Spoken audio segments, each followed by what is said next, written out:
여러분 안녕하십니까? 6월 19일 수요일 굿모닝 YTN 시작합니다. 시진핑 중국 국가주석의 북한 방문 일정이 하루 앞으로 다가왔습니다. 이달 말에는 트럼프 미국 대통령이 우리나라를 방문하고 이보다 앞선 G20 정상회의에선 한중, 미중 정상회담도 예정돼 있습니다. 정상외교가 이어지는 이번 달이 한반도 비핵화 협상의 향방을 가리는 분수령이 될지 주목됩니다. 한현희 기자입니다. 북중 정상회담이 북한의 비핵화 협상 복귀 신호탄이 될 수 있을까? 시진핑 주석의 방북은 비핵화 협상에서 존재감과 영향력을 확보하고 무역 갈등으로 미국과 대립하는 상황을 의식한 행보라는 분석입니다. 정부는 일단 시진핑 주석이 전격적으로 꺼내든 방북 카드가 비핵화 협상에 긍정적 역할을 할 것으로 기대했습니다. 좋은 징조들이 좀 있다고 생각합니다. 북중 간의 그런 고위급의 그 소통이 결국은 우리가 다 목적으로 하는 비핵화 또 평화 구축에 도움이 될 것으로 생각을 하고 있습니다. 시진핑 주석은 북중 정상회담 결과를 손에 쥔 상태에서 일본에서 한미 정상을 잇따라 만나게 됩니다. G20 정상회담이 끝나면 트럼프 대통령이 방한해 이어진 협의들에 대한 평가를 공유하고 앞으로 비핵화 협상의 방향에 대해 협의할 전망입니다. 트럼프 미 대통령은 6월 하순 개최되는 G20 정상회의 참석 계기에 방한할 예정이며 정부는 대화의 계기를 살릴 수 있는 이번 기회를 놓치지 않겠다고 강조했습니다. 6월은 외교에 있어서 매우 중요한 한 달이 될 것 같습니다. 모든 외교를 결집을 해서 대화 재개를 위해서 노력할 예정입니다. 북중 정상회담 개최 소식에 미국은 북한의 완전한 비핵화를 거듭 강조하며 민감한 반응을 보였습니다. 우리나라와 주변 주요국 정상이 연쇄 회담을 갖는 이번 달이 교착 상태에 빠진 비핵화 협상의 분수령이 될지 주목됩니다. YTN 한현입니다. 이달 말 일본 오사카 G20 정상회의에서 만나기로 한 미중 정상은 전화 통화를 했습니다. 그동안 오사카 미중 정상회담에 대해 반응하지 않았던 중국도 시진핑 주석의 발언을 통해 회담 개최를 공식화했습니다. 김태현 기자의 보도입니다. 도널드 트럼프 미국 대통령은 트위터를 통해 시진핑 중국 국가주석과 매우 좋은 통화를 했다면서 다음 주 일본에서 열리는 G20에서 장시간 회담을 가질 것이라고 밝혔습니다. 또 회담에 앞서 미중 두 나라 협상팀이 협의를 시작할 것이라고 덧붙였습니다. 두 정상의 통화에서는 날짜가 임박한 시진핑 주석의 북한 방문과 관련한 대화도 오갔을 것으로 관측됩니다. 트럼프 대통령은 그동안 오사카 G20 회의를 계기로 시진핑 주석을 만날 것이라고 수차례 밝혀왔습니다. 그동안 확답을 하지 않았던 중국도 시진핑 주석의 발언을 통해 미중 정상회담 개최를 공식화했습니다. 시진핑 주석은 이번에 트럼프 대통령과 양국 관계 발전 방안을 찾기를 희망했습니다. 중국 관영 CCTV에 따르면 시진핑 주석은 전화통화에서 최근 미중 관계에 어려움이 있었는데 이는 양국 이익에 부합하지 않는다면서 상호 존중과 호혜 공명을 바탕으로 조화와 협력을 추구해야 한다고 밝혔습니다. 시 주석은 이어 양국 관계 발전의 근본적인 문제에 대해 의견을 나누길 원한다면서 경제 무역 문제는 평등한 대화를 통해 해결해야 하며 관건은 서로의 합리적인 우려를 고려하는 것이라고 강조했습니다. 이번 회담을 통해 미중 간 최대 현안으로 떠오른 무역 전쟁과 함께 교착 상태에 놓인 북미 핵 협상의 해법을 찾을 수 있을지 주목됩니다. YTN 김태현입니다. 오는 24일로 예정됐던 스티븐 비건 미 대북정책 특별대표의 방한 일정은 하루 이틀 늦춰진 것으로 알려졌습니다. 시진핑 주석이 북한을 방문한 직후인 다음 주 비건 대표가 평양을 방문해서 실무 접촉을 재개할지 주목됩니다. 신호 기자가 보도합니다.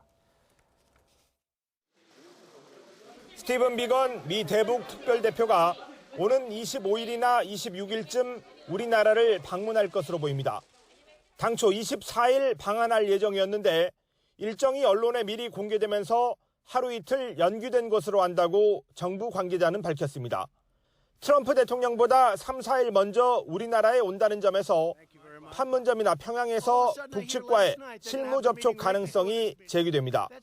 비건 대표는 지난 2월 하노이 북미 정상회담을 20여일 앞두고 방한했을 때도 평양에서 2박 3일 실무 협상을 벌였습니다. All right, guys, I'm not going to give you any comments. Please. 문재인 대통령도 지난주 3차 북미 정상회담의 성공을 위해 실무 협상이 먼저 열려야 한다고 제안했습니다.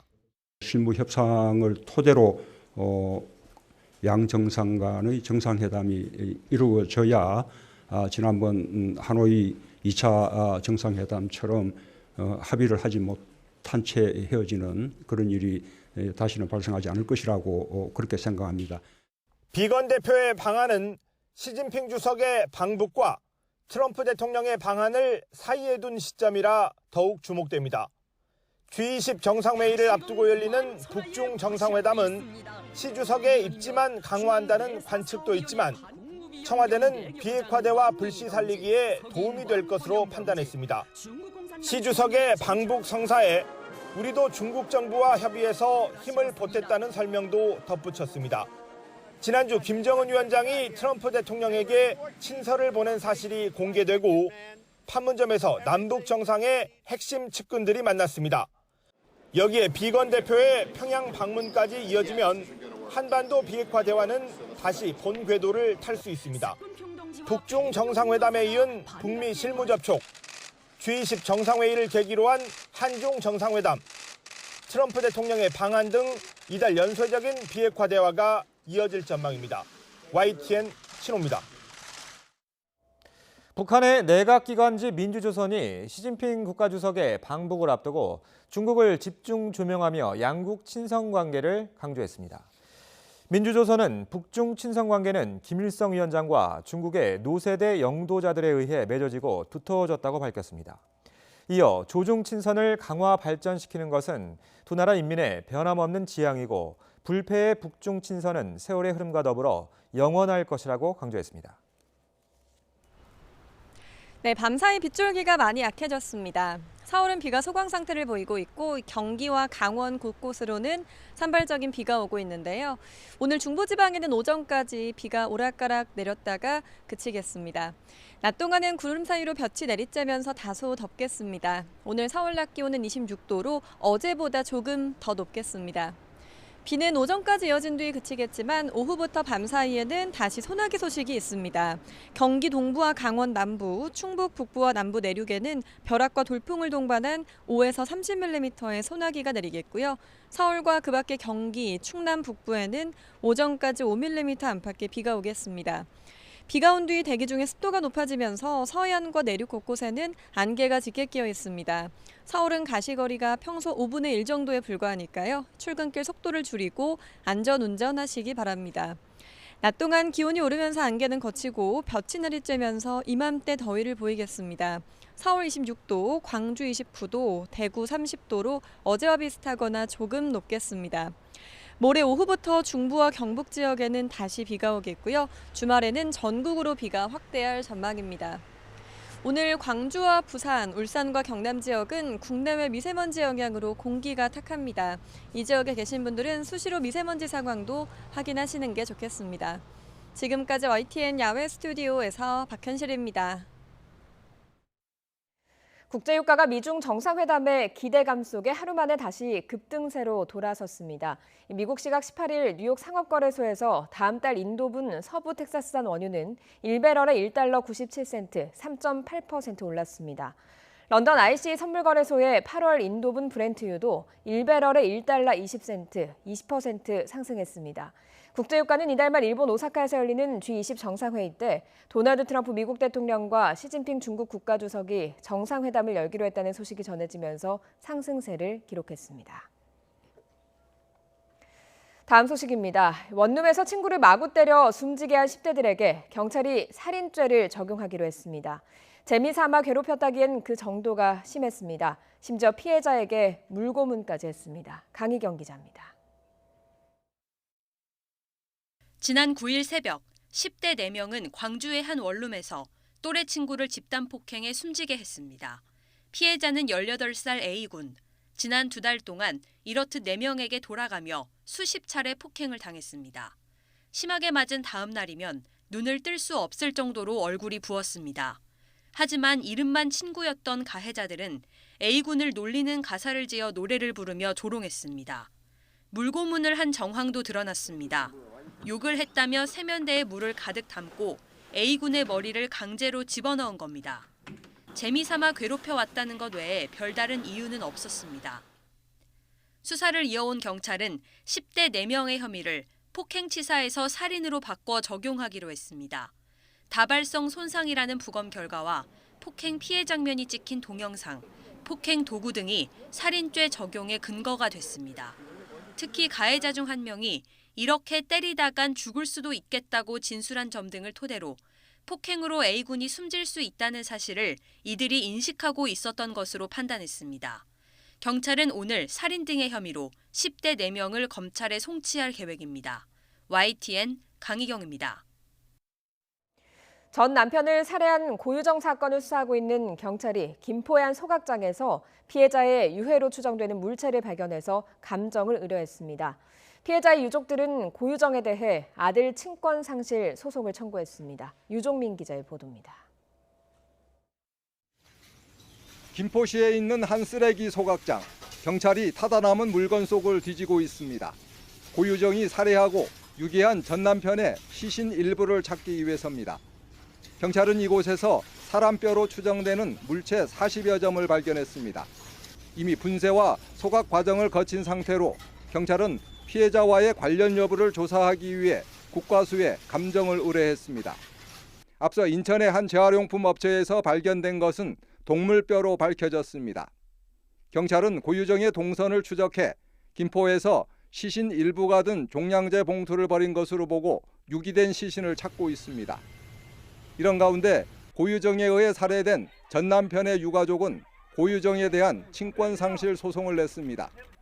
고유정과 살해된 전 남편 사이에는 6살 난 아들이 있는데 자녀 복리와 장래를 위해서는 친권을 상실시킬 필요성이 크다는 것입니다. 친권자에게는 민법상 이제 자녀 거소지정권, 징계권, 대리권 이런 포괄적인 권한이 다 인정되기 때문에 고유정같이 잔혹한 폐륜 범죄를 이제 저지른 자에게 계속 친권을 유지시키는 것은 이제 자녀의 장래를 위해서 너무 좋지 않아서. 또 전 남편이 소유하고 있는 각종 특허권 등 재산에 대한 상속인이 현재 아들로 돼 있는 만큼 잔혹한 범죄를 저지른 고유정이 친권을 가져서는 안 된다고 주장했습니다. 이와 함께 고유정에 대한 검찰 기소와 법원 재판이 끝나기까지는 상당한 시일이 걸리기 때문에 미성년 후견인 지정이 필요하다며 전 남편 남동생을 후견인으로 선임했습니다. 고유정은 지난달 25일 전 남편을 살해하고 시신을 유기한 혐의로 구속돼 검찰의 조사를 받고 있습니다. YTN 유종민입니다.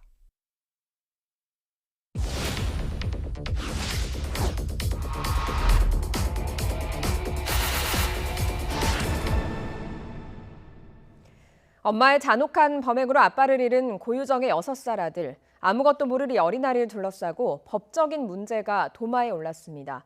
친권자로서 고유정이 가진 권한은 어디까지일까요? 또 친권을 박탈하는 건 가능한 걸까요? 팩트아이에서 따져봤습니다. 이정미 기자입니다. 고유정의 전 남편은 고 씨의 폭력성을 이유로 이혼 소송을 내면서도 친권과 양육권을 내줬습니다. 당시 만 3살에 불과했던 어린아들에겐 엄마가 필요하다고 생각했다는 게 변호인의 설명입니다. 이혼한 만큼 숨진 남편의 재산이 고유정에게 직접 상속되는 건 아닙니다. 상속자는 이제 만 5살이 된 아들이 유일합니다. 하지만 미성년자이기 때문에 관리 권한이 고유정에게 있는 건 사실입니다. 민법은 친권자에게 자녀 보호와 살고 지정은 물론 징계와 재산 관리 권한까지 부여하고 있습니다.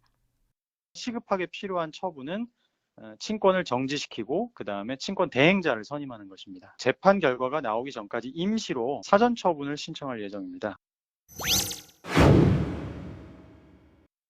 자녀의 복리를 현저히 해치거나 해칠 우려가 있으면 친권을 빼앗거나 일시 정지시킬 수 있습니다. 기준은 엄격합니다. 친권자가 현저한 비행 행위를 했다는 것만으로는 친권을 빼앗을 수 없다는 판례도 있습니다. 하지만 다른 후견자를 정하는 게 더 낫다고 판단되면 친권을 빼앗는다는 점에서 고유정의 친권은 박탈할 수 있다는 게 전문가들의 시각입니다. 아이의 아빠를 끔찍한 살인을 저지른 엄마 밑에서 크게 한다는 것은 아이의 복지에 너무나 복리에 반하는 거기 때문에 재판부에서는 친권 상실을 인용하지 않을까 판단됩니다. 고유정의 친권을 상실하더라도 현 남편이 자동으로 넘겨받진 않습니다. 친권 자동 승계는 2013년 이른바 최진실법으로 사라졌습니다. 배우 최진실 씨가 숨졌을 때 이혼한 전 남편 조성민 씨의 친권이 부활한 것이 비판을 받으면서 법원 결정 없이는 승계되지 않도록 한 겁니다. 설령 승계가 가능하다 해도 현 남편은 전 남편의 아들과 아무 관계가 없어서 친권자가 될 수 없습니다. 유족은 고유정의 친권과 양육권을 박탈하고 삼촌을 후견인으로 지정해달라는 입장입니다. 하지만 이혼 이후 외조부모가 계속 양육했다는 점에서 법원이 친권만 박탈하고 아이 정서를 위해 양육 환경을 유지할 가능성도 배제할 순 없습니다. YTN 이정미입니다. 인천에서 붉은 수돗물이 나오고 있는 이유가 밝혀졌습니다. 인천시가 대비 없이 성급하게 관로를 변경한 게 원인이었는데요. 늑장 대처도 문제였습니다. 황선욱 기자가 보도합니다. 지난달 30일 인천 공촌정수장이 정기점검으로 수돗물을 공급할 수 없게 됩니다. 부근의 수산정수장물을 공촌정수장으로 끌어온 다음 다시 각 지역으로 보내는데 이때 충분한 사전 준비 없이 수압을 높였습니다. 수도관로를 변경할 때는 물이 흐르는 방향이 바뀌면서 녹물 등이 발생하지 않도록 밸브를 천천히 열어 수질이 나빠지는지 확인해야 합니다. 하지만 인천시가 성급하게 가압을 했고 이 바람에 수도관에 붙어있던 이물질이 한꺼번에 떨어져 나왔습니다. 제수 밸브 조작 위주로만 계획을 세우는데 그치고 밸브 조작 단계별로 수질 변화에 대한 확인 계획은 수립하지 않은 것으로 확인이 되었습니다. 인천시의 부실 대응은 이뿐만이 아닙니다. 수질을 측정하는 탁도계가 고장났지만 정부 조사단이 고장을 확인하고 통보할 때까지 고장난 탁도계만 믿고 수질은 이상이 없다고 판단했습니다. 갑자기 이렇게 3배 정도 증가하면은 그 수질에 이상이 있다는 신호기 때문에 바로 현장 점검을 들어가고 물 흐름을 차단한다든가 이런 조치를 했었어야 된다 이런 얘기입니다. 이번 사태가 장기화한 데는 늑장 배수 작업도 한몫했습니다. 수도관의 배수 지점을 표시한 도면이 없어 세계적인 배수 작업이 늦어진 것으로 확인됐습니다. 환경부는 붉은 수돗물이 수질 기준은 충족했지만 알루미늄, 망간 등 성분이 평소보다 높아 바로 마시는 것은 권하지 않는다고 밝혔습니다. 환경부는 이번 사태를 계기로 상수관망 기술 진단과 주기적인 청소를 의무화할 계획입니다. YTN 황선욱입니다. 목포 부동산 투기 의혹을 받아온 무소속 손혜원 의원이 부패방지법 위반 등의 혐의로 결국 재판에 넘겨졌습니다. 검찰은 손 의원이 도시재생 계획이 담긴 보안 자료를 이용해 남편 지인들과 함께 부동산을 사들인 것으로 판단했습니다. 김대겸 기자의 보도입니다. 검찰이 수사 착수 5개월 만에 손혜원 의원을 부패방지법과 부동산 실명법 위반 혐의로 불구속 기소했습니다. 검찰은 손 의원이 공무상 알게 된 비밀을 이용해 자신과 지인들의 이익을 챙겼다고 판단했습니다. 부패방지법 위반으로 공수사 사실 첫 번째를 구성하였고요. 그 과정에서 조카 C씨의 명의를 빌려 이와 같이 토지 3필지, 건물 2채를 매수하여 부동산 실명법 위반의 범죄 사실도 있습니다. 검찰 조사 결과 손 의원은 지난 2017년 5월 목포시청 관계자에게서 도시재생 계획이 담긴 비공개 자료를 건네받았습니다. 이를 토대로 남편이 이사장인 재단과 지인들은 토지 26필지와 건물 21채 등 모두 14억 원어치를 사들였다고 검찰은 밝혔습니다. 이 가운데 창성장 등 건물 2채와 토지 3필지는 조카 명의로 손 의원이 차명 보유한 것으로 드러났습니다. 모두 재생사업구역에 포함된 곳입니다. 손혜원 씨가 직접 부동산을 물색을 했고 골랐고 그 매매계약 체결하고 그런 이걸 앞으로 어떻게 활용하겠다는 그 계획도 모두 손혜원 씨가 결정을 했고요. 자료를 함께 본 보좌관 역시 딸과 남편 명의로 목포 부동산을 사들이고 지인에게 관련 정보를 흘린 혐의로 불구속 기소됐습니다. 하지만 검찰은 손 의원이 자신의 지위를 이용해 목포가 역사문화공간에 선정되도록 압력을 넣었다는 의혹은 무혐의 처분했습니다. YTN 김대겸입니다. 손혜원 의원은 검찰의 수사 결과가 억지스럽다며 자신의 혐의를 조목조목 반박했습니다. 재판 과정에서 차명 소유가 사실로 인정되면 의원직을 사퇴하고 전 재산을 환원하겠다고도 밝혔습니다. 이어서 송재인 기자의 보도입니다. 손혜원 의원이 검찰의 수사 결과를 문제 삼은 건 먼저 부동산 매입 시점입니다. 조카 손소영 씨가 카페 등을 산 시기는 지난 2017년 3월 말부터 4월 말까지로 자신이 목포시청 측에서 보완 문서를 건네받았다고 지목된 5월 18일보다 최대 2달 전이라는 겁니다. 차명 소유 혐의 적용도 부실한 수사라고 지적했습니다. 조카 손소영 씨에겐 증여를 통해 부동산을 매입하게 하고 다른 조카 씨에겐 차명 매입을 시켰다는 검찰 주장은 비상식적이라는 겁니다. 이번 사건의 핵심 가운데 하나인 보완 문서에 대해선 목포시 관계자들과 만났을 때 보좌관이 받았다며 자신은 읽지도 않았다고 주장했습니다.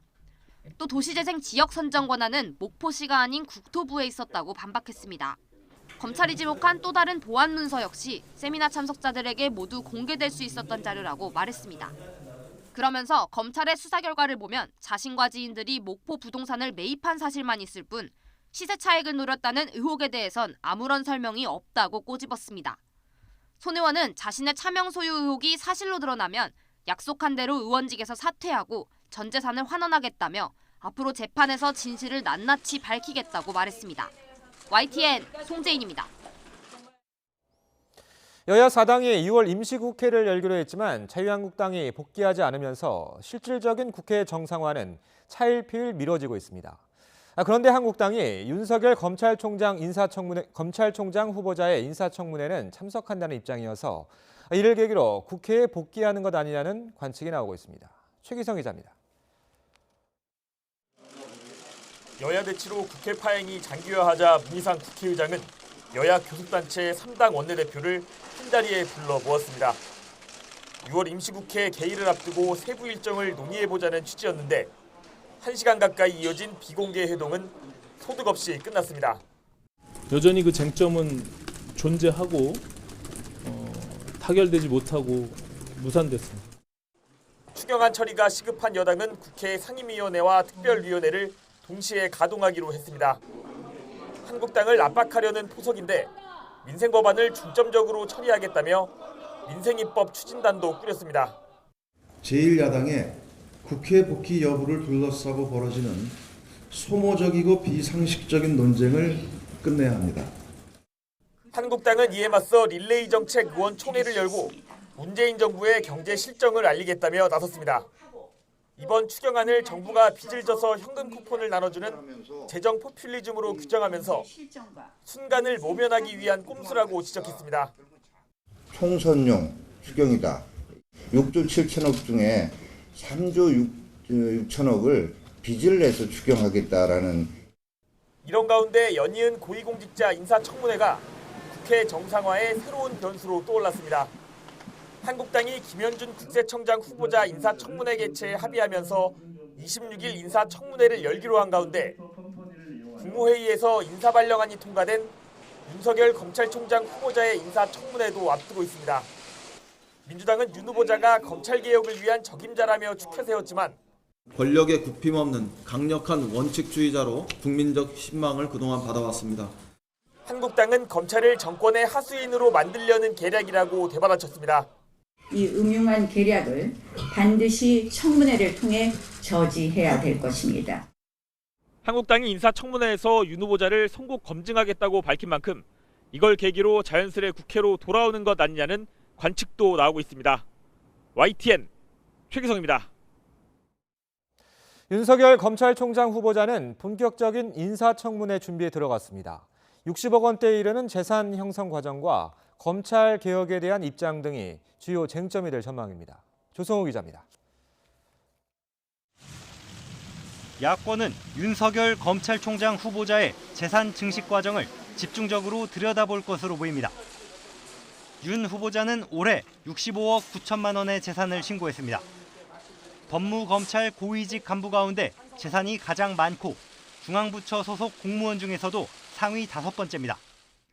다만 윤 후보자 명의로 된 재산은 예금 2억여 원이 전부이고 나머지는 지난 2012년 뒤늦게 결혼한 배우자 명입니다. 지난해 국정감사에 이어 처가 문제가 다시 거론될 가능성도 있습니다. 윤석열 지검장의 장모가 김모 신한저축은행 직원과 공모를 해서 이 잔고증명서를 위조를 했다는 것이 밝혀졌습니다. 본인의 도덕성 문제에 대해서 문제가 발생됐으니 이 문제는 모르셨다면 아니 그럼 피해자가 고소를 하면 될 거 아니겠습니까? 아니 아무리 국감장이지만 너무하신 거 아닙니까? 반면 여권에서는 검찰 개혁 의지를 확인하는 데 주력할 것으로 보입니다. 윤 후보자는 검경 수사권 조정에 대한 입장을 아직 공개적으로 밝히지 않았습니다. 그동안 검경 수사권 조정에 대해서 입장을 밝히지 않으셨잖아요. 이거에 대해서 어떤 입장이신지 설명 부탁드립니다. 앞으로 차차 여러분들께 말씀드릴 기회가 있지 않겠나 이런 생각이 듭니다. 다만 특별 수사에 잔뼈가 굵은 검사로서 검찰의 권한을 상당 부분 경찰에 넘기는 수사권 조정안을 적극적으로 지지하진 않는 것으로 알려졌습니다. 때문에 정부의 검찰 개혁 방향과 보조를 맞출 수 있냐가 검증대에 오를 전망입니다. 윤 후보자는 청문회 준비 추진단을 꾸리고 서울중앙지검장 집무실에서 본격적인 준비에 돌입했습니다. YTN 조성호입니다. 헝가리 유람선 침몰 사고 소식입니다. 부다페스트 경찰이 사고 발생 20일 만에 그동안의 수사 상황을 설명했습니다. 충분한 양의 수사 자료를 확보했다면서도 사고 규명이 장기화할 가능성도 시사했습니다. 박상남 기자가 보도합니다. 부다페스트 경찰이 내외신 기자회견을 열고 허블레아니오 침몰 사고에 대한 수사 진행 상황을 설명했습니다. 경찰은 우선 상당량의 증거 자료를 확보했다는 점을 강조했습니다. 사고를 낸 바이킹 시기노에서 2테라바이트 분량의 데이터가 확보됐고 증거 사진은 5,000장에 달한다고 설명했습니다. 또 목격자와 증인 등을 대상으로 광범위한 조사가 이루어졌다고 밝혔습니다. Most jelenleg a nyomozás abban a fázisában van, hogy a szakértők dolgoznak, és a budapesti rendőrfőkapitányság egy embert hallgatott ki gyanúsítottként, 78 személyt tanúként hallgattunk ki, és további 230 személyt meghallgattunk. 경찰은 사고 당시 크루즈선 선장이 술을 마셨거나 마약을 복용한 상태는 아니었다고 밝혔습니다. 또 사고 직후 모든 흔적에 대한 자료를 입수했다며 크루즈선 방면은 합법적이었고 전혀 문제가 없다고 말했습니다. 지난 10일엔 이 선박에 대한 2차 현장 조사가 실시됐다며 이를 통해서도 억류할 필요성이 없었다고 강조했습니다. A Viking a második szemlét követően ugye távozott. Jelenleg a Dunán közlekedik, úgy tudom. 경찰 대변인은 확보한 자료를 바탕으로 수사가 진행 중이라며 전문가들 의견이 언제쯤 최종 정리될지 예상하기 어렵다고 밝혔습니다. 이에 따라 허블레아니오 침몰 사고에 대한 최종 수사 결과 발표가 지연될 가능성이 높아지고 있습니다. YTN 박상남입니다. 일본 야마가타현 인근 해상에서 어젯밤 10시 22분쯤 규모 6.8의 강진이 발생했습니다. 기상청은 지진 발생 직후 니가타현과 야마가타현 일부 연안 지역에 높이 1m 정도의 쓰나미 발생 우려가 있다며 주의를 당부했습니다. 이번 지진으로 니가타현과 야마가타현의 9천여 가구에서 정전이 발생하고 일부 고속도로에서 통행이 중단되기도 했습니다. 중국은 내일로 예정된 시진핑 주석의 북한 방문을 통해 한반도 문제 해결에 진전을 거두겠다고 강조했습니다. 이 밖에도 한미, 한중, 미중 정상회담 등이 잇따라 열리는 이번 달이 비핵화 협상의 분수령이 될지 주목됩니다. 지난 15일 삼척항 인근에서 발견됐다고 군이 발표한 북한 어선은 실제로는 삼척항 부두에 정박한 상태였고 일부 선원은 육지에 올라와서 주민과 대화까지 한 것으로 알려졌습니다. 그런데도 어민들이 신고할 때까지 우리 군은 전혀 몰랐습니다. 무더위를 앞두고 전기요금 누진제 개편안이 사실상 확정됐습니다.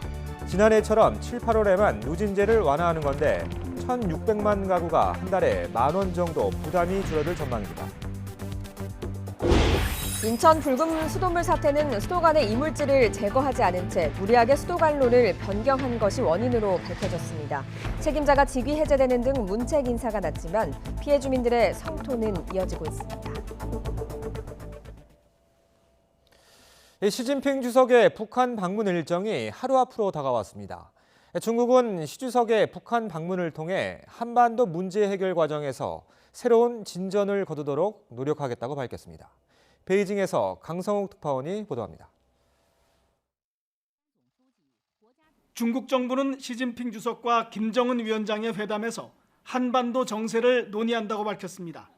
북중 수교 70주년과 자국 발전 상황 속에 그리고 한반도 정세가 3대 의제라는 겁니다. 특히 한반도 문제의 정치적 해결에 새로운 진전을 추진할 것이라고 예고했습니다. 双方也会就半岛形势进一步的交换意见，推动半岛问题政治解决进程取得新的进展。 중국은 대화를 통한 해결만이 한반도 문제의 유일한 활로라는 입장을 재확인했습니다. 하지만 북미가 서로를 존중해야 한다면서 미국의 일방적 핵 폐기 요구와는 다른 목소리를 냈습니다. 때문에 북중 정상회담 결과가 어떤 변화를 가져올지 예단하기는 여전히 어렵습니다. 5차 북중 정상회담의 준비를 위해 지재룡 주중 북한 대사가 평양으로 들어갔습니다. 북한은 1박 2일의 일정에도 수교 70주년을 축하하는 행사를 대대적으로 펼칠 것으로 보입니다.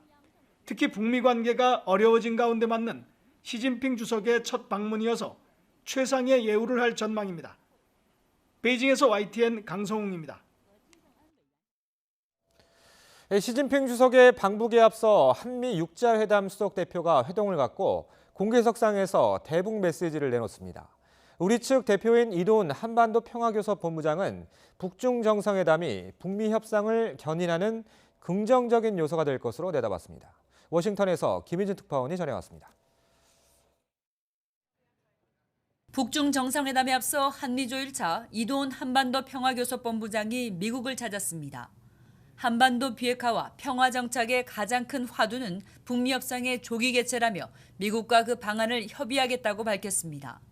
시진핑 중국 국가주석의 북한 방문은 긍정 평가했습니다. 좋은 방향으로 작용할 거라고 생각을 합니다. 빨리 조속한 재개 그리고 한반도 비핵화와 평화 정책의 진전을 이루는 데 기여를 할 거라고 믿고 있습니다. 북중 밀착에 대한 경계감이 커지고 있지만 중국은 북한 비핵화를 위한 외교적 노력을 계속해왔다며 공조 역할에 방점을 찍었습니다. 북중 정상회담과 함께 김정은 위원장의 대미 친서 전달과 고 이희호 여사에 대한 조문 외교 등 조윤재 주미대사는 최근 이런 흐름을 거론하며 하노이 정상회담 결렬 이후 교착된 북미 대화 재개의 희망적 신호로 진단했습니다. 북한 지도자의 첫 북미 간, 남북 간 직접 소통이라는 점에서 긍정적인 동향이라고 보여집니다.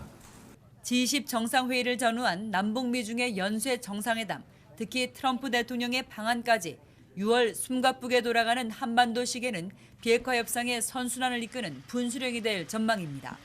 한편 이도훈 비건 한미육자회담 수석 대표가 나란히 한반도 관련 기조연설에 나서 북중 정상회담에 앞서 던질 메시지에 관심이 쏠리고 있습니다.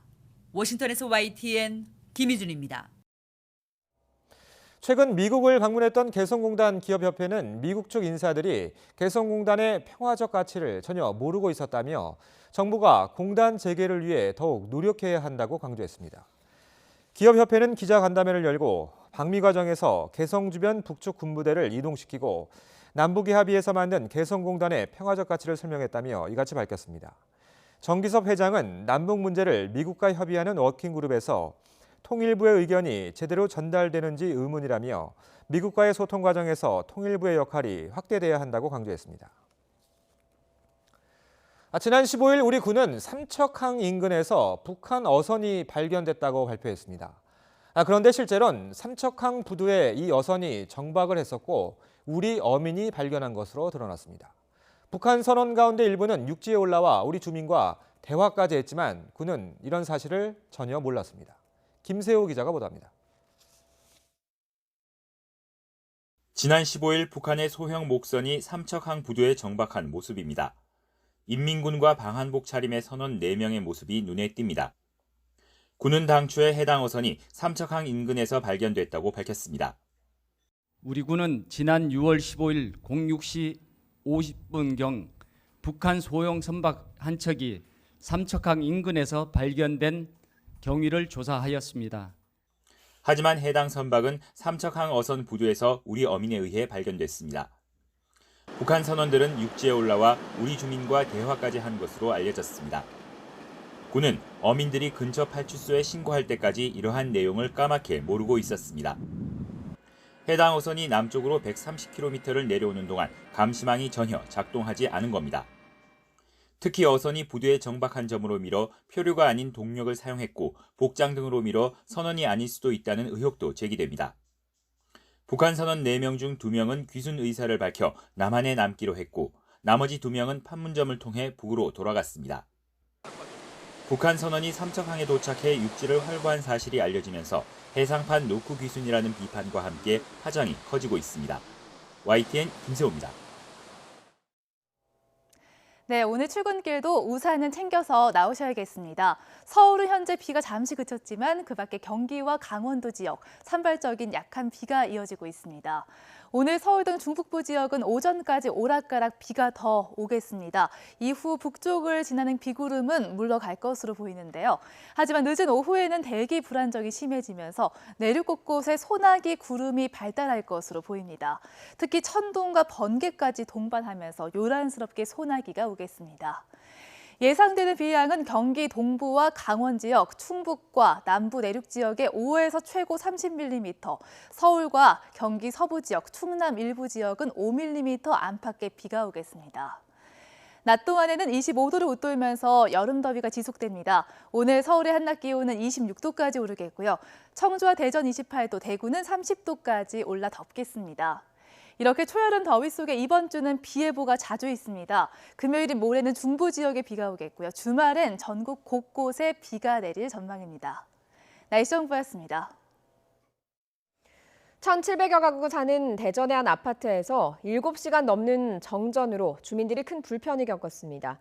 포스코 포항제철에 염산을 납부하는 탱크로리에서 염산이 유출되는 사고도 있었습니다. 최재민 기자입니다. 1,770여 가구가 입주한 15층짜리 아파트 6개 동이 암흑천지로 변했습니다. 승강기가 멈춰섰고 몸이 불편한 환자들은 병원으로 옮겨졌습니다. 씻지도 못하지. 전기 안 나오고 물이 안 나오니까 밥을 못 해 먹었잖아요. 그래서 밥을 다 사 먹었죠. 이런 불편은 무려 7시간 넘게 계속되다가 밤 10시가 넘어서야 복구됐습니다. 정전 사고는 저수조에 물이 흘러넘쳐 바로 옆 전기실이 침수되면서 일어난 것으로 전해졌습니다. 염산 2만 리터를 실은 탱크로리에서 염산이 유출돼 소방대원들이 긴급 출동했습니다. 포스코 포항 제철 출입이 한때 통제됐지만 다행히 인명피해는 발생하지 않았습니다. 유출된 염산은 2시간 만에 제거됐습니다. 바다 한가운데 갯바위에서 60대 남성이 파도에 휩쓸리지 않으려고 안간힘을 씁니다. 고무보트를 타고 낚시를 하다가 보트가 전복되면서 갯바위에 고립된 겁니다. 다행히 남성은 신고를 받고 출동한 해경에 무사히 구조됐습니다. 2층짜리 단독주택이 화염에 휩싸였습니다.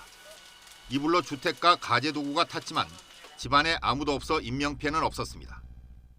고속도로를 달리던 승용차가 도로보수를 위해 갓길에 세워둔 1톤 화물차를 들이받아 운전자 등 3명이 다쳐 병원으로 옮겨졌습니다. 천안 시내 도로를 주행하던 승합차에서 불이 났고 고속도로를 달리던 승용차에서도 불이 나 차량을 모두 태웠지만 차에 타고 있던 사람들이 대피해 인명피해는 발생하지 않았습니다. YTN 최재민입니다. 광주에서 또래 친구를 집단 폭행에 숨지게 한 10대 4명에 대해서 경찰이 살인죄를 적용하기로 했습니다. 광주 북부경찰서는 친구를 집단 폭행에 숨지게 해 구속된 10대 4명에게 기존 폭행치사 혐의 대신 살인 혐의를 적용해서 오늘 검찰에 송치할 방침입니다. 경찰은 다발성 손상이라는 부검 결과와 폭행 피해 장면이 찍힌 동영상, 폭행 도구 등을 근거로 살인죄를 적용한 것으로 전해졌습니다. 특히 가해자 중 한 명이 이렇게 때리다간 죽을 수도 있겠다고 진술한 점 등을 토대로 폭행으로 A군이 숨질 수 있다는 사실을 인식하고 있던 것으로 판단했습니다. 고유정의 전 남편 살해 사건을 수사 중인 경찰은 김포시 소재 소각장에서 피해자의 유해 일부로 보이는 물체가 발견돼서 조사하고 있다고 밝혔습니다. 제주 동부경찰서는 지난 15일 김포시에 있는 쓰레기 소각장에서 사람뼈로 추정되는 40여 점을 발견해 국과수에 감정 의뢰했다고 밝혔습니다. 발견된 물체는 1에서 2cm 크기로 이미 분쇄와 소각 과정을 거친 것으로 알려졌습니다. 자신보다 체격이 큰 전 남편에게 범행을 저지르기 위해서 고유정은 졸피뎀이라는 수면 유도제를 썼습니다. 이렇게 각종 약물을 이용한 범죄가 잇따르고 있지만 관리와 감시는 터무니없을 정도로 소홀합니다. 박희재 기자가 취재했습니다. 전 남편 살해 사건의 피의자 고유정은 범행에 약물을 동원했습니다. 수면 유도제인 졸피뎀을 투약해 자신보다 체격이 큰 전 남편을 무력화시킨 뒤 숨지게 한 겁니다. 피해자가 수면제를 복용한 몽롱한 상태 또는 반수면 상태에서 피해자를 흉기로 최소 3회 이상 공격하여 살해하였을 것으로 추정합니다. 졸피뎀은 의사 처방이 필요한 전문의약품으로 짧은 시간 안에 의식을 잃게 하는 특성 때문에 마약류로도 분류돼 있습니다. 고유정은 범행 8일 전 집 근처 병원에서 의사에게 직접 졸피뎀을 처방받았습니다. 처방받은 약물이 악용되는 것도 문제지만 인터넷상의 불법 거래는 상황이 더 심각합니다. 정부가 수시로 판매 글을 차단한다고는 하지만 SNS 등을 통해 광고는 끊임없이 올라오고 있습니다. 유명 포털에서 검색 한 번이면 나오는 판매 사이트입니다. 게시글에 나온 SNS 계정으로 메시지를 보내니 1분도 채 되지 않아 가격은 물론 전달 방법까지 제시합니다. 손쉽게 구할 수 있는 유독물질도 걱정입니다. 고유정이 졸피뎀과 함께 검색했던 니코틴 원액은 독성이 강한 물질입니다. 범죄에 쓰일 수 있어서 농도가 1% 미만인 용액만 팔 수 있는데 일부 전자담배 판매점에선 농도 높은 용액의 거래가 이뤄지고 있었습니다. 옛날에 이거 팔 때는 15,000원 팔았거든요. 이거 옛날에 니코틴 팔 때. 네. 15,000원. 15,000원. 이게 원래 그렇게 파는 물인 거 아니에요? 옛날엔 팔았는데 지금은 쓰면 안 되긴 하거든요. 정부는 니코틴을 안전하게 관리할 수 있는 시설이 있을 때만 판매를 허가하고 있습니다. 하지만 세밀한 단속 규정이 없는 탓에 불법 거래가 이뤄지는 현장은 사실상 방치되고 있습니다. 전자담배가 특별하게 더 나가고 이런 거는 따로 이렇게 하진 않아요. 약물과 관련된 범죄는 매년 수백 건씩 꾸준히 발생하고 있습니다. 전문가들은 심각한 범죄 피해를 막기 위해 더욱 철저한 관리가 필요하다고 지적합니다. 약물 범죄 같은 경우는 그 은밀성으로 인해서 당하는 피해자 입장에서는 다른 어떤 대처 방안이 없는 그런 그 범죄의 종류입니다. 보다 관련되는 기관들이 철저히 인식하고 대응을 해나가는 보이지 않는 흉기, 약물에 대한 정부와 보건당국의 엄격한 감시와 통제가 시급합니다. YTN 박희재입니다. YG 엔터테인먼트 소속 가수였던 비아이의 마약 혐의에 대해서 부실 수사 의혹이 커지고 있죠. 하지만 검찰과 경찰은 서로 책임을 떠넘기는 모습입니다. 들여다보면 양쪽 모두 의심스럽습니다. 부장원 기자입니다. 지난 2016년 8월 31일 검찰은 연예인 지망생 한모 씨의 마약 혐의 사건을 경찰에서 넘겨받았습니다. 한 씨에 대한 수사 기록뿐 아니라 비아이가 한 씨에게서 환각제 LSD를 넘겨받았다는 내용의 별도 수사 보고서도 포함됐습니다. 보고서엔 한 씨와 비아이의 마약 거래 정황을 입증할 카톡 대화방 내용도 담겼습니다. 또 한 씨가 비아이 소속사 YG로부터 비아이 관련 얘기를 수사당국에 하지 말라고 압력을 받은 정황도 적시됐습니다. 결국 경찰과 검찰 모두 YG의 개입 정황을 알았던 겁니다. 경찰은 당시 검찰이 비아이를 조사할 것으로 생각했다고 말했습니다. 그러자 검찰이 발끈했습니다.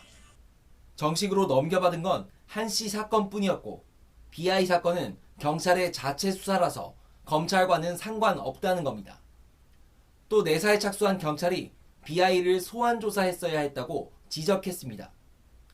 검찰과 경찰이 서로 책임을 떠넘기고 있지만 어느 하나 명쾌하게 설명하지는 못하고 있습니다.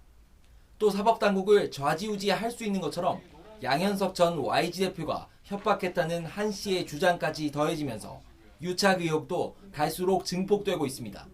YTN 부정원입니다. 조명래 환경부 장관은 인천시 붉은 수돗물 사태는 100% 인재라며 인천시의 부실 대응을 강하게 비판했습니다. 조 장관은 출입기자단 간담회에서 여러 문제점이 충분히 예상 가능한데도 담당 공무원들이 문제의식 없이 무리하게 수계 전환을 했다며 인천시가 충분한 조치를 하지 않으면 감사원 감사를 요청하고 처벌도 요구할 것이라고 밝혔습니다. 조 장관은 또 수계 전환은 10시간 정도 시간을 두고 천천히 해야 하는데 10분 만에 밸브를 열어 압력을 2배로 해서 2-3시간 동안 물을 다른 방향으로 보냈다며 탁도와 부유물질이 충분히 예측 가능한데도 모든 것을 놓쳤다고 지적했습니다. 인천시는 책임자를 직위 해제하는 등 문책 인사에 나섰습니다. 하지만 피해 지역 주민들의 성토는 계속되고 있습니다. 이기정 기자입니다. 무리한 상수도 수계 전환의 여파로 오염된 공촌 정수장을 박남춘 시장이 이틀 연속 방문했습니다. 이곳에 이물질이 제거되지 않으면 그 물은 송수관로를 타고 소비자에게 제공되기 때문입니다. 정수지가 깨끗해야 한다는 권고를 했어요. 그래서 지금 이제 정화 작업을 하는데 확인하러 왔어요. 정수장에서 배수지 사이에 설치된 소화전에서 15분 동안 배출된 물을 마스크로 걸러봤습니다. 관계자들은 평소보다 더 검게 변한 마스크를 보고 탄식합니다. 인천시가 이달 말을 목표로 수돗물을 정상화하기 위한 1단계를 아직 넘어서지 못한 것입니다. 인천시는 초기 대응이 미숙했고 조치를 제대로 하지 못한 관련자의 책임을 물었습니다. 그 책임을 물어 오늘자로 상수도사업본부장과 공천정수사업소장을 직위해제하겠습니다. 비상대책위원회를 출범시킨 피해 지역 4개 주민단체는 책임 있는 정치인들의 주민 소환운동을 전개하겠다며 인천시를 압박했습니다. 이 사태를 시발케 한 원인자와 안일한 대응으로 시민들의 분노를 촉발케 한 책임자를 뚜렷하게 밝혀 엄정하게 처벌하기를 바랍니다. 인천시는 송수관과 주요 배수지의 정화 작업과 급수관 방류 작업을 통해 평상시 수준을 회복하겠다는 방침이지만 신뢰를 잃은 시민들이 수돗물을 안심하고 마시기까지는 상당한 시일이 걸릴 전망입니다. YTN 이기정입니다. 검찰총장 후보자로 지명된 윤석열 서울중앙지검장이 청문회 준비단을 꾸리고 국회 인사청문회 준비에 착수했습니다. 문찬석 대검 기조부장을 단장으로 하는 준비단은 대검 정책기획과장과 대변인을 포함해 검사 10여 명으로 구성된 것으로 전해졌습니다. 특히 청문회 준비의 핵심 역할을 할 신상팀은 윤 후보자가 2년 동안 몸담은 서울중앙지검 소속 검사들로만 구성됐습니다. 자유한국당이 윤석열 검찰총장 후보자에 대한 깐깐한 검증을 예고한 가운데 윤 후보자와 황교안 대표와의 질긴 악연도 새삼 조명되고 있습니다. 두 사람은 지난 6년 동안 결정적인 순간마다 맞닥뜨렸습니다. 조은지 기자입니다. 악연의 시작은 박근혜 정부 출범 직후인 지난 2013년 국가정보원 댓글 사건 때입니다. 수사팀장을 맡았던 윤석열 후보자는 국회 국정감사 현장에서 당시 황교안 법무부 장관이 수사에 외압을 행사했다는 취지의 폭탄 발언을 했습니다. 도가 지나쳤다라고 한다면 수사하는 사람들은 그런 것을 외압이라고 느낍니다. 황교안 법무부 장관하고도 관계가 있는 얘기죠? 무관하지는 않다고 생각합니다. 그렇습니다. 여당이던 새누리당은 하극상이자 항명이라며 비판을 퍼부었고 황교안 장관 역시 압력은 없었다고 부인했습니다. 의견에 관해서 무슨 압력을 넣거나 부당한 수사 못하게 하거나 이런 일 없습니다. 소신 발언 이후 징계를 받고 지방을 전전하던 윤석열 후보자는 국정농단 수사에 선봉에 서면서 다시 한번 황교안 당시 대통령 권한대행과 맞부딪혔습니다. 이번에도 황 권한대행이 청와대에 대한 압수수색과 특검 수사기한 연장을 모두 거부하며 두 사람의 악연은 되풀이됐습니다. 역대 최대 규모의 인력이 투입되어 짧지 않은 기간 열심히 수사한 결과 특검법의 주요 목적과 취지를 달성하였으며 황교안 대표는 손사래를 쳤지만 검찰개혁과 공수처법, 적폐수사 등을 놓고 윤 후보자와 고비마다 충돌이 예상됩니다. 저는 누구와도 악연이 없습니다. 합법적인 이야기를 한 것 외에 부당한 압력 없습니다. 공수처 설립 같은 경우에서도 찬성하시는 입장이신지. 그것도 앞으로 차차 말씀드리겠습니다. 황교안과 윤석열, 옷을 바꿔 입어도 만날 때마다 늘 불편한 관계였던 둘은 앞으로 있을 인사청문회에서 간접적으로 불꽃 공방전을 펼칠 게 분명해 보입니다. YTN 조은지입니다. 문희상 국회의장은 여야가 의사 일정을 합의하지 못할 경우 늦어도 다음 주 월요일에는 정부의 추경안에 대한 이낙연 국무총리의 시정연설을 진행할 것이라고 밝혔습니다. 문 의장은 더불어민주당 이인영, 자유한국당 나경원, 바른미래당 오신환 원내대표와의 회동을 하고 가능한 일정을 합의해 결정하는 것이 좋은 만큼 다음 주 월요일인 24일까지는 합의해달라며 이같이 말했습니다. 하지만 원내대표들은 어제 회동에서도 별다른 소득 없이 서로 입장차만 확인했습니다. 자유한국당 곽상도 의원이 문재인 대통령의 사위 서모 씨의 해외 특혜 취업 의혹을 제기했습니다. 곽 의원은 국회에서 기자회견을 열어 이달 초 태국 방콕의 타이 이스타제트라는 회사에서 대표이사 박모 씨를 만나 서 씨가 지난해 7월에 입사해 3주 동안 근무했다는 사실을 확인했다고 말했습니다. 곽 의원은 그러면서 회사 측이 공개 채용 형식이 아닌 회사 대표 메일로 연락이 온 서 씨를 태국 현지에 살고 있다고 해서 채용했다고 밝혔다고 덧붙였습니다. 이에 대해 청와대는 어떤 특혜나 불법도 없었다고 반박했습니다. 고민정 청와대 대변인은 대통령 자녀의 부동산 증여 매매, 해외 체류와 관련해 어떤 불법도 없었으며 대통령의 손자는 정당한 절차를 거쳐 학교에 다니고 있다고 말했습니다. 또 곽 의원은 전직 청와대 민정수석으로서 대통령 가족과 관련된 사항을 공개할 수 없다는 것을 잘 알 것이라면서 비상식적이고 악의적인 행태를 당장 중단할 것을 촉구했습니다. 본격적인 여름철을 앞두고 전기요금 누진제 개편을 위한 최종 권고안이 나왔습니다. 지난해처럼 여름철에만 누진제를 완화하기로 했습니다. 1,600만 가구가 한 달에 만 원가량 부담이 줄어들 것으로 예상됩니다. 최영 기자가 보도합니다. 여름철 불볕더위를 앞두고 전기요금 누진제 개편안이 사실상 확정됐습니다. 누진 단계를 축소하거나 폐지하는 등 3가지 안을 놓고 공청회와 시민 의견을 수렴한 결과입니다. 국민들은 하절기 냉방기기 사용에 따른 여름철 전기요금 부담 완화에 집중을 하고 이 부분에 100% 이렇게 집중해서 저희가 대안을 마련했다.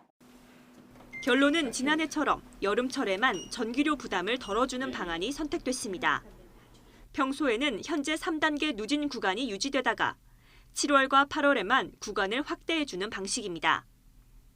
개편안 가운데 가장 많은 1,630만 가구가 한 달 평균 만 원가량 부담을 덜 수 있을 것으로 예상됩니다.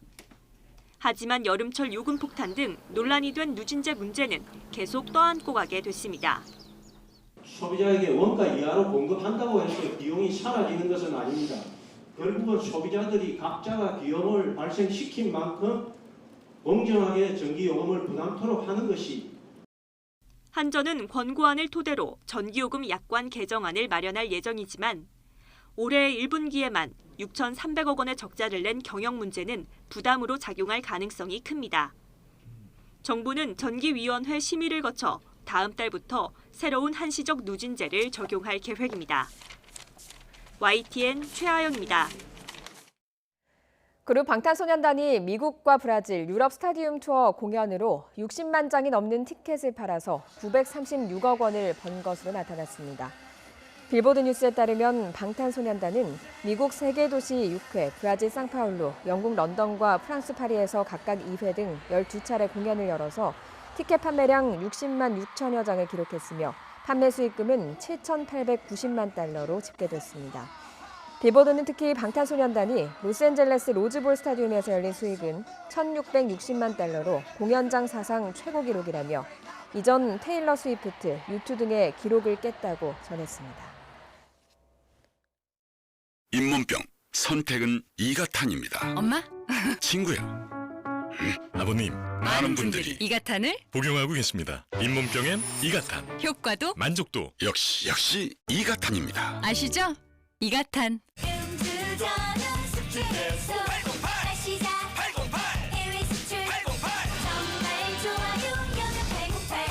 신제품 여명천사. 여명천사?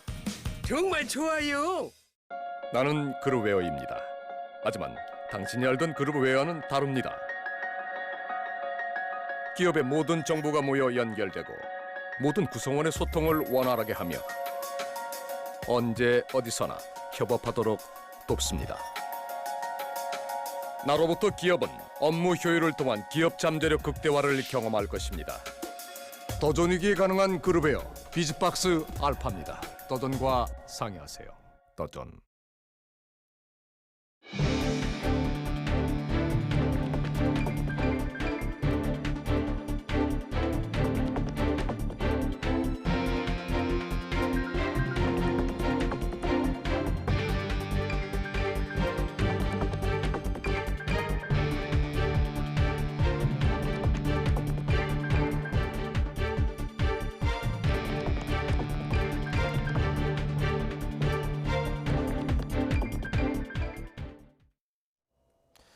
헝가리 다뉴브강 유람선 침몰 사고를 규명하기 위한 조사가 장기화할 전망입니다. 부다페스트 경찰은 어제 기자회견을 열고 유람선을 침몰시킨 바이킹 시기노에서 무선 통신 내용 등 2테라바이트 분량의 데이터를 확보했으며 증거 사진이 5,000장에 달한다고 설명했습니다. 또 이번 사고와 관련해 목격자와 증인 등 모두 230여 명을 조사했다고 밝혔습니다. 국제유가가 미중 정상회담의 기대감 속에 하루 만에 다시 급등세로 돌아섰습니다. 미국 시각 18일 뉴욕 상업거래소에서 다음 달 인도분 서부 텍사스산 원유는 1배럴에 1달러 97센트, 3.8% 오른 53달러 90센트의 거래를 마쳤습니다. 런던 ICE 선물거래소의 8월 인도분 브렌트유도 1배럴에 1달러 20센트, 2% 상승한 62달러 14센트로 장을 마쳤습니다. 트럼프 미국 대통령이 오늘 2020년 대선 출정식을 열고 재선 도전을 공식 선언합니다. 중국 시진핑 주석의 북한 방문이 예정되어 있는 만큼 한반도 문제와 무역 분쟁과 관련해 어떤 언급을 내놓을지 주목됩니다. 강태욱 기자입니다. 우리 시간 오늘 오전 9시 트럼프 대통령이 재선 도전을 공식화합니다. 플로리다주 올랜도 아메이 센터에서입니다. 러닝메이트인 마이크 펜스 부통령과 함께 출정식을 열 예정입니다. 트럼프 대통령은 빅 랠리라면서 기록을 세울 것으로 보인다고 밝혔습니다. 아메이 센터 수용 인원은 2만 명, 5배가 넘는 10만 명 이상이 참가 신청을 했다고 트럼프 대통령이 자랑했습니다. 그러면서 모든 참석자를 위해 야외에 대형 영화 스크린을 설치하고 음식을 실은 트럭이 준비되고 있다고 소개했습니다. He's doing the right thing because he's looking out for the country. He's not looking out for the bureaucrats. He's looking out for us common people that work every day and have to pay the taxes and support all the people that are living off the taxes. And he's looking out for us. 이런 가운데 미 민주당도 경선 주자들의 첫 TV 토론을 플로리다 마이애미에서 엽니다. 플로리다는 대표적인 경합주로 세 번째로 많은 선거인단인 29명을 보유한 곳입니다. 첫 단추부터 격전지에서 정면 승부가 이뤄지는 셈입니다. 특히 트럼프 대통령이 자신의 지적 중 하나로 내세우는 대북 협상과 관련한 언급을 출정사에 담을지 주목됩니다. 여기에 무역 분쟁 중인 중국의 시진핑 주석의 북한 방문을 두고도 평가나 전망을 내놓을지도 관심입니다. YTN 강태욱입니다. 패트릭 쉐너헨 미 국방장관 대행이 오래전 가정폭력이 보도되면서 자진 사퇴했습니다. 트럼프 대통령은 현지 시간 18일 트윗을 통해 쉐너헨 대행이 인준 절차를 거치지 않고 가족에 더 시간을 쏟기로 했다면서 그의 퇴임을 공식화했습니다. 쉐너헨 대행은 성명에서 고통스럽고 개인적인 가족사가 들춰져 유감스럽다면서 세 자녀가 정신적 외상을 초래할 시기를 겪지 않도록 결정을 내렸다면서 사퇴를 확인했습니다. 울산시가 노면전차 이른바 트램 도입을 추진합니다. 장점이 꽤 많은 교통망이지만 1조 원이 훨씬 넘는 예산이 문제입니다. 보도에 김인철 기자입니다. 울산시가 추진하는 노면 전차는 모두 4개 노선의 48.25km, 동해 남부선 태화강역과 송정역에서 울산 도심으로 연결됩니다. 교통 수요가 많고 부산과 경주 등지의 연결 교통 수요를 고려해 동해 남부선역과 연결합니다. 사업비는 1조 3,300억 원, 국비 60%에 시비 40%를 투입하는 재정 투자 방식에 사업도 2단계로 나눠 진행할 것으로 보입니다. 울산시는 2개 노선을 우선 추진해서 오는 2027년 트램을 운행될 수 있도록 할 계획입니다. 문제는 예산입니다. 적자인 버스업체에 보조금을 주는 울산시가 버스와 노선이 중복되는 노면전차를 운영하면 버스업체 적자는 더 커질 가능성이 큽니다. 그만큼 버스 지원금도 늘어난다는 얘기입니다. 여기다 적자가 예상되는 노면전차 운영 비용까지 시가 떠안아야 합니다. 들어가는 재정 그리고 앞으로 장기적인 차원에서의 경제성, 관리비 등의 적자 이런 것 등에 대한 우려가 클 것이라고 생각합니다만 적자를 어떻게든 면하도록 최선을 다하겠습니다. 노면전차 사업은 경남 등 다른 지역도 예산 때문에 포기했습니다. 26년 전부터 노면전차 도입을 추진한 울산은 도시 기본계획안까지 마련하고도 여러 번 무산됐습니다. 트랩이라는 차종을 선정을 하고 그리고 그걸 공유가 아닌 전용으로 트램을 활용했을 경우 노면 교통 혼잡도 우려되는 그 현실에서 많은 고민이 있었습니다. 사업 기간이 지금 시장의 임기를 벗어나기 때문에 연속성에도 의문을 제기하는 여론도 있습니다. YTN 김인철입니다. 젤라틴과 키틴을 분해하는 미생물을 활용한 친환경 농법이 있습니다. 미국 뉴스의 대학에서 이 농법을 활용한 시험 재배에 들어가면서 미국 수출에 청신호가 켜졌습니다. 김범환 기자입니다. 대표적인 친환경 농업단지입니다. 하우스 안에 잘 자란 부추가 가득합니다. 젤라틴, 키틴 분해 미생물 농법을 쓰면서 수확량은 배 가까이 늘었지만 영농비는 오히려 줄었습니다. 수확면에서 너무 많이 나오니까 이제 이 폭이 그전에는 이게 안 이게 다 보이거든요. 근데 그 농법을 하고는 이 가운데가 지금 안 보이잖아요. 땅심이 좋아지면서 다 자라도 끝이 노랗게 변하지 않고 한여름에 물러지는 것도 사라졌습니다. 농약을 전혀 하지 않아도 병충해가 거의 없어졌습니다. GCM 농법은 젤라틴과 키틴을 분해해 먹는 미생물을 배양해 병충해를 막고 땅심을 기르는 친환경 농법입니다. 미국의 대표적인 농도 캘리포니아의 대학 교수가 국내 GCM 미생물 농법 현장을 찾았습니다. 이미 사용 허가를 받았지만 구체적인 효과를 직접 확인하고 농민의 반응을 듣기 위해서입니다. I'm very impressed that all the farmers that we have met so far, they are very happy. They have been getting good crop from GCM. So that's why I'm here to learn more about it. 미국 대학은 올해 시험 재배 결과를 바탕으로 친환경 농업 연구소가 있는 전남대학교와 업무 협약을 추진하기로 했습니다. 미국 미주의 세계 수준의 농업 그다음에 생명과학을 가지고 있는 그 현지에 저희 대학 기술이 이제 적용될 수 있는 그런 좋은 계기로 생각하고 있습니다. 이미 동남아시아에 수출된 GCM 미생물 농법을 딸기와 포도 등의 재배에 쓰고 있는 우리나라 농민은 12,000여 명. 농업 선진국과 미생물 농법 교류의 청신호가 켜지면서 배양 원료와 설비 등의 수출 효과가 기대되고 있습니다. YTN 김범환입니다. 사과나무가 불에 탄 것처럼 말라 죽는 화상병이 충북지방에서 빠르게 번지고 있습니다. 발견된 지 40년이나 지난 병이지만 아직 백신조차 개발되지 않아서 제대로 손을 쓰지 못하고 있습니다. 김동우 기자가 보도합니다. 어제만 해도 사과나무 천여 그루가 튼실하게 자라던 과수원입니다. 하지만 사과나무는 감쪽같이 사라지고 황토색 땅바닥만 흉하게 드러났습니다. 화상병에 걸린 사과나무를 모두 매몰 처분했기 때문입니다. 화상병은 불에 탄 것처럼 나무를 말려 죽이는 전염병으로 땅에 묻는 것이 가장 좋은 방법입니다. 거의 한 3,000짝 가까이 따거든요. 3,000짝을 이제 돈으로 환산을 하면 3만 원씩 하면 한 9천만 원 정도죠. 뭐 올해 같은 경우에는 소득을 못 본다고 봐야죠. 지난달 18일 충남 천안에서 처음 발생한 화상병은 충북 충주와 제천을 중심으로 급속도로 번져 농가 62곳이 확진 판정을 받았습니다. 면적으로 따지면 42헥타르에 이릅니다.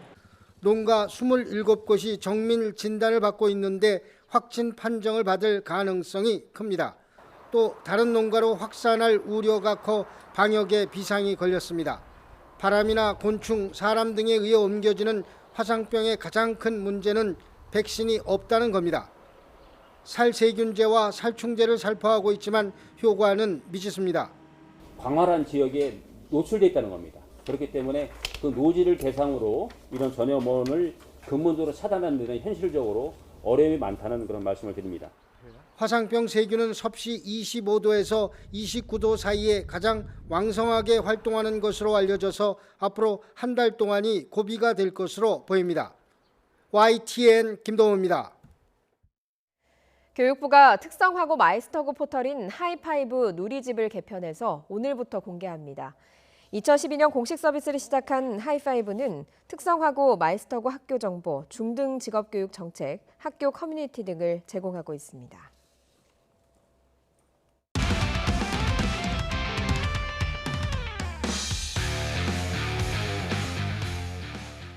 스포츠 뉴스입니다. 프로야구 정규리그가 중반으로 치닫고 있지만 팬들의 열기는 싸늘하게 식어 있습니다. 끊임없이 이어지는 볼넷과 폭투, 그리고 실책 등 수준 이하의 경기를 지켜보는 팬들은 한숨만 나옵니다. 허재원 기자입니다. 연속 안타를 맞은 한화 선발 김민우가 볼넷을 내주고 노아웃 만루 위기를 자초합니다.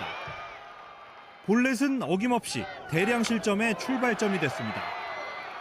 내야 안타와 스퀴즈 번트로 허무하게 점수를 내주더니 이번에는 폭투로 3루 주자가 홈을 밟습니다. 바뀐 투수 문동욱은 1루 송구 실수로 다시 만루 위기를 맞고 희생플라이와 적시타로 2점을 더 내줍니다. 프로답지 않은 플레이가 연달아 나온 4회, 한화는 대거 6점을 내주고 일찌감치 승리를 포기해야 했습니다. 힘 한 번 써보지 못하고 6연패 수렁에 빠졌습니다. 최근 심해지고 있는 이른바 저질 야구 논란에 팬들의 실망은 이만저만이 아닙니다. 지난 16일 LG는 한 이닝에 볼넷 6개와 몸에 맞는 공 2개, 폭투 1개로 두산에 5점을 내줬습니다. 두산은 단 1개의 안타도 없이 역전에 성공했고 결국 승리를 추가했습니다. 올 시즌 프로야구 투수들의 이닝당 볼넷은 지난해보다 7% 넘게 증가해 0.4개에 육박합니다. 어이없는 실책도 끊이지 않습니다. 지난 12일에는 프로야구 사상 처음으로 스트라이크 낫아웃 폭투로 승부가 갈리는 웃지 못할 장면도 나왔습니다. 올 시즌 실책수 역시 지난해보다 8.5%나 증가해 매경기 1.4개가 넘는 실책이 나오고 있습니다. 본격적인 무더위를 앞두고 있는 초여름, 실망스러운 선수들의 경기력에 야구 팬들의 몸과 마음은 지쳐가고 있습니다. YTN 허재원입니다. 프로야구 기아가 에이스 양현종과 중심 타자 최영우의 활약을 앞세워 선두 SK를 4대2로 따돌렸습니다. 선발로 나선 양현종은 7회까지 삼진 5개를 잡아내며 2점만 내주고 승리 투수가 돼 6연승을 달렸습니다. 최근 극심한 부진에 빠졌던 최영우는 3점 홈런을 포함해 2안타 3타점으로 활약하며 모처럼 이름값을 했습니다. 4위 키움은 7회 상대 투수의 폭투와 희생플라이로 짜릿한 역전 승부를 만들어내며 3대2로 KT를 꺾고 4연승을 달렸습니다. 모처럼 시원한 홈런포 4방을 가동한 삼성은 LG를 꺾고 3연패 위기에서 벗어났습니다.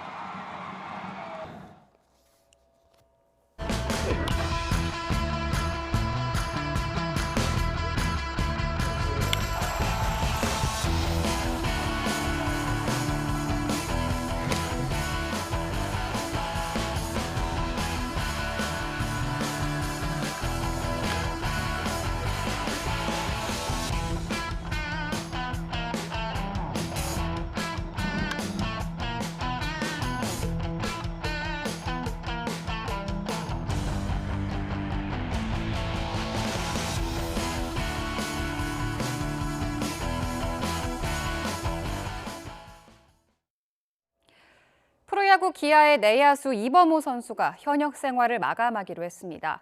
기아 구단은 이범호가 현역에서 은퇴하고 지도자 생활을 이어가기로 결정했다고 밝혔습니다.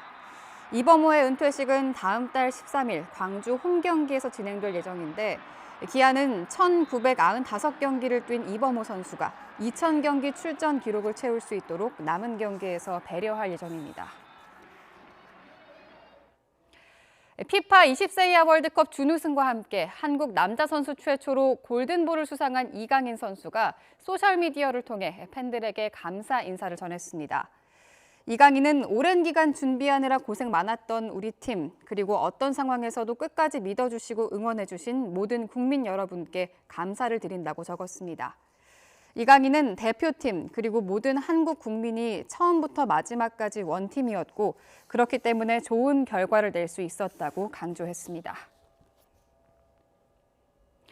피파 20세 이하 월드컵에서 준우승을 차지한 정정용 후에 특별 포상금이 지급됩니다. 대한축구협회는 대표팀 선수단과 코치진에 6억 원을 지급하고 대표팀 선수를 배출한 38개 국내 중고등학교에 4억 원을 지원할 예정이라고 밝혔습니다.